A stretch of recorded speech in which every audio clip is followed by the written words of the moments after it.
You cannot fix a broken team by managing harder. You fix it by leading more clearly. If you have a team that's getting burned out and becoming more and more negative, leaning more into empathy and sympathy is actually going to make it worse. What makes it better is you stepping up as a leader. Find out what that means in this episode. Welcome to Leadership Mindset 2.0. Practical neuroscience and psychology to transform you from a tactical doer into a strategic leader. Here is your host, former social entrepreneur of the year and coach to some of the world's top executives, R. Michael Anderson. Hello, dear leader. Michael here. Every Fridays, I go into my Growth Leaders Collective private membership group and answer real-life questions from the leaders in the group. And on this last Friday, somebody sent in a really interesting question with a complex situation, and I answered it. And afterwards, I thought a lot of people could benefit from this. So I've taken the Q&A, which was on a Facebook Live in the group, and we've put it into a podcast. Now, I'm going to give you this scenario, and I've anonymized it for privacy purposes. So what the leader wrote in is she took over as a chief of a medical department 9 months ago under difficult circumstances. The previous chief stepped down due to a family illness, leaving unaddressed issues behind. Since then, team members have left, others are out on medical leave, and the administration is pushing for the same patient volume with fewer people.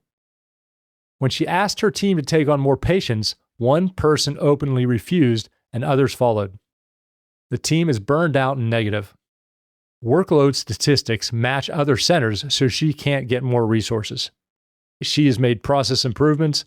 Nothing has shifted the atmosphere. Her question is, how do I turn this around without more resources? There's a lot of great stuff here on this that is probably applicable to every leader out there. So slow down, buckle up, and here we go. Now, here is my diagnosis under the question. You are leading from empathy without authority. In the original question, I heard, I understand where they're coming from, appears 3 times in the question. Empathy is good, but empathy is not a substitute for direction. You cannot get paralyzed from your empathy. And I'm going to talk more about that in a second.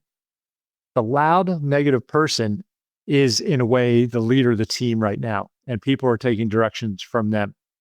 When that person refuses and other follows, when other people follow, the team showed you who they're calibrating to.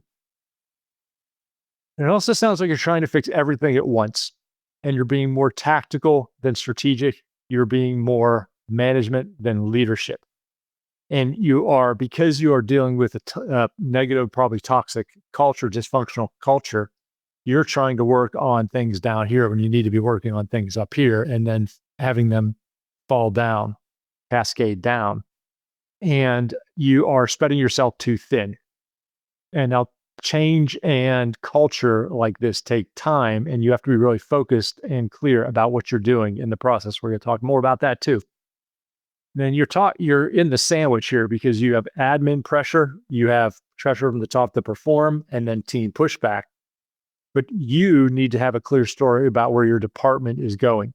Right now, you just have a list of problems and fires. There's no forward looking. When we talk about owner and victim, when you have a victimhood team that is focused on what you can't do in the past, you need to create an ownership which is based on a created future. There is likely potentially some what you may call unprocessed grief in the room.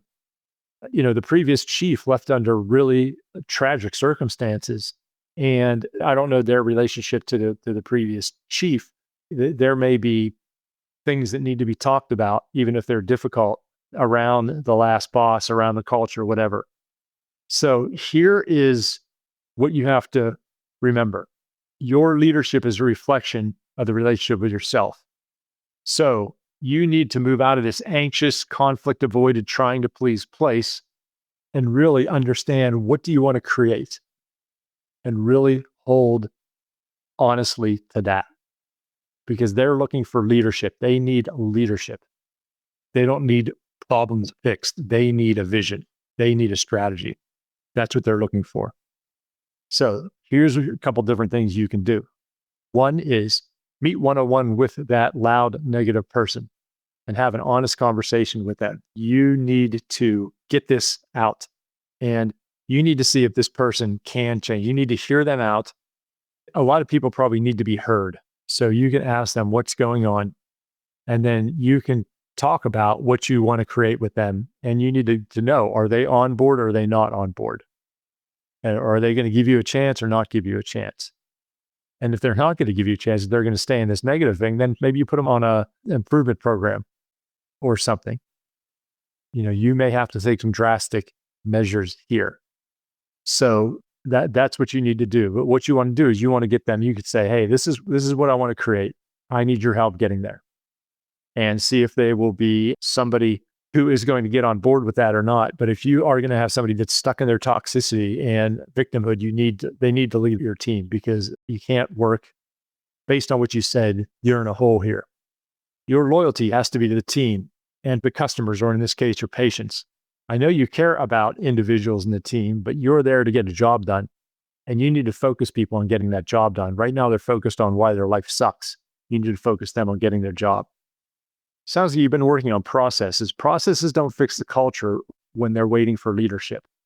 That's why you need to understand what you actually stand for as a leader. What culture do you want to build? Have you presented that to the team? Have you told them that they, in a subtle or not so subtle way, they need to get on board with this, or this is not the right team for them? I know this sounds hard, but you are in a difficult situation. All of what you're talking about seems very reactive. You need to get proactive and get clear.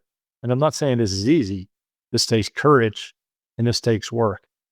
Once you get clear on what you stand for and what the vision and the strategy of the team is, everything gets easier, including the difficult conversations. And I know that you have empathy for your team, because you keep saying, I understand where they're coming from. So you understand the experience. It does not mean accepting excuses. You can hold high standards and have deep care for your people at the same time. Most people pick one. They either have high standards or they deeply care for the people.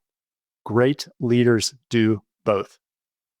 Right now, all I hear you have is you have care and you wish that they would measure up to these standards. However, the team feels unled. They just feel like they're getting all these things to do. The funny thing is, when you hold people accountable and give them raised standards in the right way, it will raise morale, not lower it. Now, if your people are burned out, I hear what you're saying, that the data says that they are doing just as much patience as other teams. Don't hammer on this, because if they're burned out, it's emotionally could drain them. And it invalidates their lived experience. And it makes you sound like some out of touch boss. So burnout is real, even if their work out on paper isn't unusual. The burnout comes from feeling unsupported, being directionless, and having no hope. So be careful, or stop using the comparison data. You have one thing, I think it sounds like, where you asked versus expect. You asked your staff to see more patients. Was it a question or was it a directive? Because don't ask a question if you're telling people to do things. You probably have, honestly, this is my job as a coach, is you probably went around this the wrong way. So you don't want to ask or consult people if you're not actually consulting them. This is what needs to get done. This is what needs to get done for the team. This is not what needs to get done for the patients. So you're not there to micromanage them, but you need to clarify what their job requires, understanding what's getting in the way and remove what I can, and making sure that the team gets what they need to do done. And again, simplify things. It sounds like you're working on too many things, and you can bring your team into this too. Say, okay, this is a situation. I think, to me, what's needed is a regroup. Have some one-on-ones with your people, listen to them, and then get everybody together and say, look, this is where we're at. This is where we're going. What are the one or two things we're going to work on to make life better? In the meantime, this is what we need out of you. And this is a short-term issue. What we're going to do is, once we get these done, things will be better, but we need everybody to suck it up. And I know everybody's tired, but this is the way we get out of this. Otherwise, it's just going to get worse. And you have to get clear about who you are and where you're going. And there may be some pushback during that. But what you want to do is you want to plant the seeds with one-on-ones before this meeting. And if you have coaching available, you need some coaching around this, or maybe HR has that, or you could talk to me, maybe you could talk to other coaches. This is some difficult stuff. That's what they need. Your team it needs a narrative, needs strategy, needs vision. The message again is something like, hey, we're going through the hardest stretch this department has ever seen. A year from now, 12 months from now, we would either be the team that crumbled or the team that figured out how to do this. And I'm choosing the second one. I want you with me. Are you with me?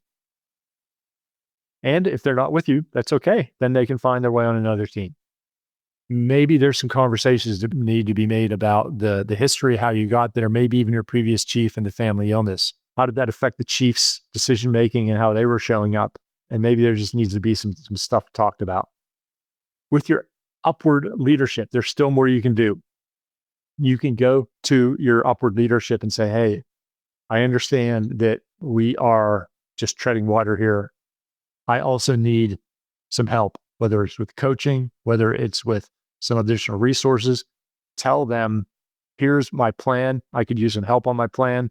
I need some time on my plan, whatever it is. But just don't tell them, hey, we're struggling or this is a problem. They want to hear your narrative too. And they can give you help if they understand that you thought about it, you have a vision, and you're moving them forward. And what you really want to do is you need 2 or 3 people whose energy is still intact and believes in your vision. Doesn't have to be everybody. Identify them, have them back you up. So again, here's a few tactical moves you can make in the next 2 weeks. One-on-ones with every team member, not status updates, real conversation. How are you? What's working? What's not? What do you need from me? Listen, take notes. Don't try to solve anything in the meetings. Tell your team, we're going to do a reset. And then an honest team meeting where you name reality and talk about how mood's low, it's time to change that. Here's what this is about. You have to have that private conversation with a loud negative person and say, look, what happened in the meeting can't happen again. I want to support you and I want to understand what's expected of you. And if that's not okay with them, that's okay. They can, again, find somewhere else. An upward meeting with your bosses where you have a plan and an ask, not a complaint. Show up powerfully in that meeting. Pick 1 or 2 issues to solve in the next 90 days. Come up with a narrative, come up with a strategy, come up with a vision, and tell your team. You're not going to fix a team like this by managing harder. You fix it by leading more clearly. This is a leadership issue, not a management issue. Good luck. I'm here to get your back. If you have other questions or whatever, let me know. And thank you for asking this, because I bet a lot of people got a lot of information out of this. And look, this is going to take you time. This is going to take energy. This is going to take effort. This sounds like things are tough already, but the more you can do these things and just chip away at things, this is going to take weeks and months, not hours and days. Good luck, dear leader. You have this. You got this. Okay, dear leader. There we go. I told you there was a lot in there. Now, for your challenge for this episode, where are you managing harder where you need to lead more clearly? Where do you have people in your team that are looking for direction? They're looking for purpose. They're looking for structure. And all you're doing is telling them, I know you're burned out. I know it's tough. Too bad, too bad, too bad. And based on what you learned here, what steps do you need to take? And just take that first step. Have that first conversation. Get things started into giving them and the team what they need to be successful. I know a lot of this stuff isn't easy, but that's what we're leaders. That's what we signed up for. And remember, change like this can take time, but that's what they need from you is clarity and consistency. So go out there, dear leader, and make it happen. I know you can do it. You got this.